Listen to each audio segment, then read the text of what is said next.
Hi అండి, welcome to Gayatri Nandu's kitchen. ఇవాళ ఒక బెస్ట్ సూప్ అనొచ్చు. టేస్ట్ చాలా బాగుంటుంది. మనం ఎక్కువగా కొత్తిమీర వేర్లని పడేస్తుంటాం కదా, అలా పడేయకుండా ఆ వేర్లతో ఇవాళ ఒక సూప్, బెస్ట్ సూప్ అండి. టేస్ట్ కూడా చాలా బాగుంటుంది. ఇది ఒక దేశీ సూపు. దీన్ని టమోటా ధనియా షోరబ్ అని కూడా అంటారు. చాలా బాగుంటుంది. ముందుగా అయితే వెడల్పుగా ఉన్న బాండీలో వెన్న 1 టీ స్పూన్, అలాగే ఆయిల్ కూడా 1 టీ స్పూన్ వేసేసుకుందాం. ఈ రెండు వేసుకొని బాగా కరగాలి, అలాగే వేడెక్కాలండి. ఇలా చూపిస్తున్న విధంగా అలా కొంచెం వేడెక్కి బాగా కరిగిపోయిన తర్వాత ఇందులో ధనియాలు బాగా 2 ముక్కలుగా స్ప్లిట్ చేసుకున్న కచ్చాపచ్చగా దంచుకున్న ధనియాలు 1 టీ స్పూన్ వేసేసుకుందాం. వేసేసుకొని అలాగే ఇందులోనే జీలకర్ర కూడా 1/4 టీ స్పూన్ వేసుకుందాం. మరి ఎక్కువ వేసుకోకండి. ఇలా వేసుకుంటే టేస్ట్ చాలా బాగుంటుంది. ఇలా వేసేసుకొని కొద్దిగా ఫ్రై చేసుకుందాము. ఈ ఫ్లేవర్, ధనియాల ఫ్లేవర్ బాగా ఎత్తిస్తుంది కదా మనకు వేగేటప్పుడు.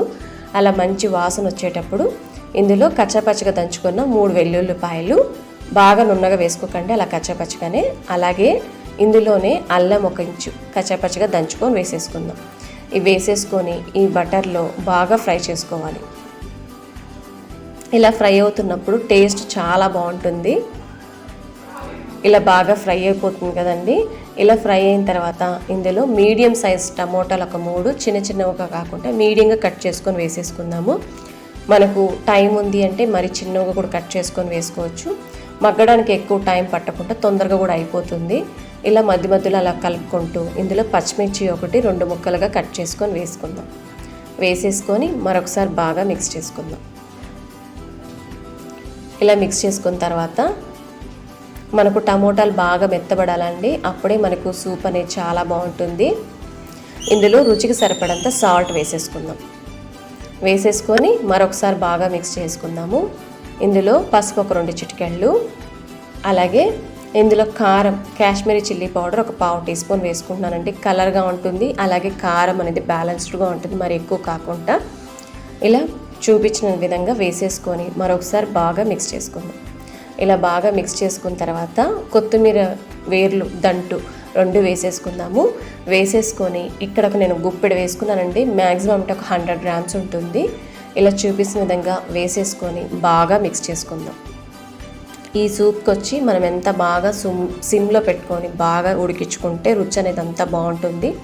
ఈ టమోటాలు కూడా బాగా మగ్గిపోయి వాటర్ అంతా బయటకు వచ్చి జ్యూసీగా రెడీ అయిపోయింది కదా. ఇలా రెడీ అయిపోయిన తర్వాత మనకి షోరబ్కి సరిపడంత వాటర్ వేసుకుందాం. ఇక్కడైతే నేను 3/4 లీటర్ వాటర్ వేసుకుంటున్నానండి. ఇలా 3/4 లీటర్ వాటర్ వేసుకొని 1/4 లీటర్ తగ్గిపోవాలి, అంత బాగా మరిగించుకోవాలండి. హై ఫ్లేమ్లో పెట్టకండి, మీడియం కన్నా కొంచెం తక్కువలో పెట్టుకొని బాగా మరిగించుకోవాలి. అలా అప్పుడు మరిగించుకుంటేనే మనకు ఈ కొత్తిమీర దంట్లో అన్నిట్లో ఉండే ఆ రసం అంతా వస్తుంది షోరబ్లో. అలాగే కొత్తిమీర 2 టీ స్పూన్లు సన్నగా తరిగి వేసేసుకుందాం. వేసేసుకొని మూత పెట్టుకొని మీడియం టు సిమ్, మనం చాలా వరకు సిమ్లో పెట్టుకుంటే టేస్ట్ చాలా బాగుంటుంది. ఇలా కొద్దిగా మగ్గి బాగా వాటర్ అయితే ఇంకిపోయింది కదండి, 1/4 లీటర్ కన్నా తగ్గిపోయింది కదా. ఇలా రెడీ అయిన తర్వాత స్టవ్ ఆపేద్దాం. ఇప్పుడు ఒక బౌల్లోకి ఈ దంటుని మొత్తాన్ని వడగట్టేసుకుందాం. ఏదైనా ఒక స్ట్రైనర్ పెట్టుకొని బాగా వడగట్టేసుకుందాం.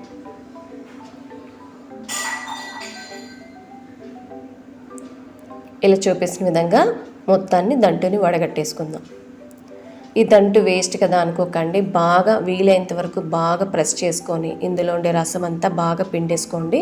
అప్పుడు మనకు ఈ షోరబ్ తాగేటప్పుడు ఫ్లేవర్ ఎలా ఉంటుందంటే ధనియాలు పుల్లగా, కారంగా ఒక డిఫరెంట్ ఫ్లేవర్, చాలా అంటే చాలా బాగుంటుంది. డెఫినెట్గా ఎంజాయ్ చేస్తారు మీరు. ఇలా రెడీ అయిపోయింది కదా. ఇందులో మిరియాల పొడి 1/4 టీ స్పూన్ వేసేసుకుందాం. ఆల్రెడీ మనం కారం ఇవన్నీ వేసుకున్నాం కాబట్టి 1/4 టీ స్పూన్ అయితే సరిపోతుంది. లేదు మీరు కొంచెం స్పైసీగా కావాలంటే మీకు తగినంత కొంచెం కారం వేసేసుకోండి. అలాగే ఇలా వేసేసుకున్న తర్వాత చివరిగా కొత్తిమీర తరుగు కూడా వేసేసుకొని వేడిగా సర్వ్ చేసుకుంటే ఎంతో రుచికరంగా ఉండే కొత్తిమీర ధనియా షోరబ్ అంటారు, టమోటా ధనియా షోరబ్ రెడీ అయిపోయింది. ఇది దేశీ సూప్ అండి, చాలా బాగుంటుంది. ఒకసారి ట్రై చేశారంటే నచ్చుతుంది అందరికీ. నచ్చితే ఫ్రెండ్స్కి, రిలేటివ్స్కి షేర్ చేయండి. అలాగే మీరు పిల్లలకి ఇలా టేస్టీగా చేసి పెట్టండి, వాళ్ళు ఎంజాయ్ చేస్తారు. మరో ఇంట్రెస్టింగ్ రెసిపీతో మళ్ళీ కలుద్దాం. బాయ్ అండి.